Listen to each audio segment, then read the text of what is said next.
161 सीटें जीत और वही आंकड़ा छू भी रही है 161, यानी कि 6 सीटें प्लस कर रही है यहां पर महायुति। 6 सीटों का इजाफा हो रहा है महायुति को। अगर 161 सीटों पर आगे है महायुति तो 6 सीटों का इजाफा हो रहा है और कांग्रेस पीछे, यानी दुगने का अंतर है महाविकास आघाड़ी और महायुति के बीच में। 80 सीटों पर महाविकास आघाड़ी आगे है, अदर्स 2 पर है। ये जो कांटा आप देख रहे हैं, इस कांटे से आप समझ सकते हैं कि जो महाराष्ट्र का रुझान है या जो महाराष्ट्र ने जिसको पसंद किया है, जो कांटा है महाराष्ट्र का, वो महायुति की तरफ झुक रहा है। और इस आंकड़े को अगर आप कंपैरिजन करेंगे तो अकेले बीजेपी अपने दम पर 80 सीटें जीत रही है अपनी रुझान 89 सीटों पर, 90 सीटों पर प्राची बीजेपी इस वक्त आगे अपने दम पर, 80 पर पूरा महाविकास आघाड़ी गठबंधन। तो आप समझ सकते हैं कितना अंतर है। बीजेपी 91 सीटें पर इंडिविजुअली आगे चल रही है, कांग्रेस प्लस पूरा तीनों पार्टियों का गठबंधन 80 सीटों पर आगे चल रहा है और दुगने से ज्यादा का अंतर हो चुका है अब महायुति और महाविकास आघाड़ी के बीच में।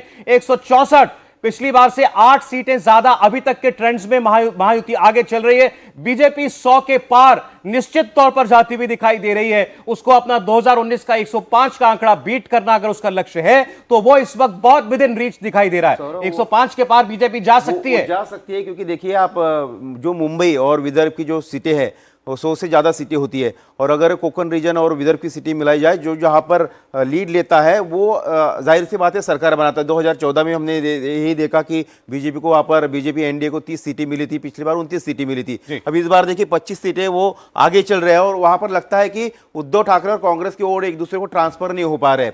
विदर्भ की बात करें तो वहां पर विदर्भ में भी देखिए 32 सीटों पर अभी बीजेपी जो है लीड कर रही है, यानी कि पिछली बार जो 29 सीटें उनको मिली थी उससे भी ज्यादा वो वहां पर परफॉर्मेंस कर रहे हैं। पश्चिम महाराष्ट्र में पिछली बार जो है बीजेपी को और शिवसेना को संयुक्त नुकसान हुआ था कुछ सीटों का, लेकिन इस बार वो सीटें उनकी बढ़ रही है, यानी कि पश्चिम महाराष्ट्र, विदर्भ और मराठवाड़ा वो मेंटेन रख रहे हैं। मराठवाड़ा में पिछली बार उनको फायदा भी हुआ था लेकिन इस बार नुकसान नहीं हुआ जो अनुमान जताया जा रहा था, यानी कि उनको इन 3 जो पश्चिम महाराष्ट्र, विदर्भ, उत्तर बीजेपी के लिए ये तीनों इलाके टफ थे जिनका आपने जिक्र किया, मराठवाड़ा, विदर्भ और पश्चिम महाराष्ट्र। तीनों में अगर बीजेपी गठबंधन लीड कर रहा है तो पूरे प्रदेश की एक हवा बता रहा है। यहाँ पर 11 सीटों पर सीधी फाइट थी, यहाँ पर 10 सीटों पर सीधी फाइट है बीजेपी और कांग्रेस की, लेकिन वहां पर बीजेपी बढ़त बनाती वहां पर दिखाई दे रही है।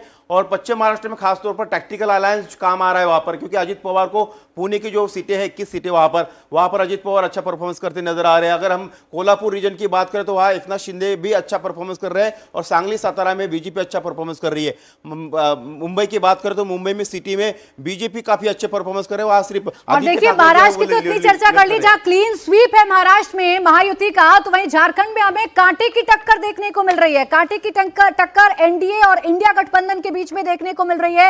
एनडीए 35 सीट पर अपनी बढ़त बनाए हुए है तो जेएमएम यानी कि इंडिया गठबंधन की आप बात करेंगे तो बहुत पीछे नहीं है। 3 सीटों का फासला है सिर्फ एनडीए और इंडिया गठबंधन में। 35 सीटों पर फिलहाल एनडीए आगे चल रहा है, जबकि जेएमएम प्लस यानी इंडिया गठबंधन जो है वो 32 सीट पर आगे चल रहा है। ये कांटे की टक्कर हमें झारखंड में देखने को मिल रही है। देखिए शुरुआत में जरूर यहां पर भारतीय जनता पार्टी जो है काफी अंतर से आगे दिखाई दे रही थी, बीजेपी, आजसू, जेडीयू मिलाकर के, लेकिन अब दिखाई दे रहा है कि यहां पर बहुत क्लोज फाइट हुई है। कोल्हान क्षेत्र में बीजेपी यहां एक तरफा आगे चल रही थी, लेकिन 12 ट्रेंड्स हैं, 14 में से हमारे पास लगभग सब सीटों का रुझान आ चुका है। बिल्कुल बराबरी पर दोनों पार्टियां, दोनों दल दिखाई दे रहे हैं। उत्तरी छोटा नागपुर में सबसे बड़ा इलाका, 25 सीटों का 23 ट्रेंड्स है। यहां पर जेएमएम गठबंधन आगे हो गया है 1 सीट से, 12 पर वो आगे है, बीजेपी प्लस 11 पर आगे है। इसके अलावा अगर आप बात करें पलामू की, 9 सीटों वाला क्षेत्र है, यहां बराबरी पर जेएमएम प्लस यानी जेएमएम कांग्रेस और बीजेपी और आजसू दिखाई दे रहे हैं 3-3 सीटों पर। और इसके अलावा संथाल परगना, ट्राइबल बेल्ट, 12 सीटों के रुझान हमारे पास है, यहां भी बिल्कुल बराबरी पर 6-6 सीटों पर दोनों गठबंधन दिखाई दे रहे हैं। तो आप कह सकते हैं कि हर क्षेत्र में बहुत जबरदस्त फाइट चल रही है। छोटा नागपुर के 14 रुझान है, बीजेपी 2 सीटों से यहां पर आगे दिखाई दे रही है हमारे पास जेएमएम से। तो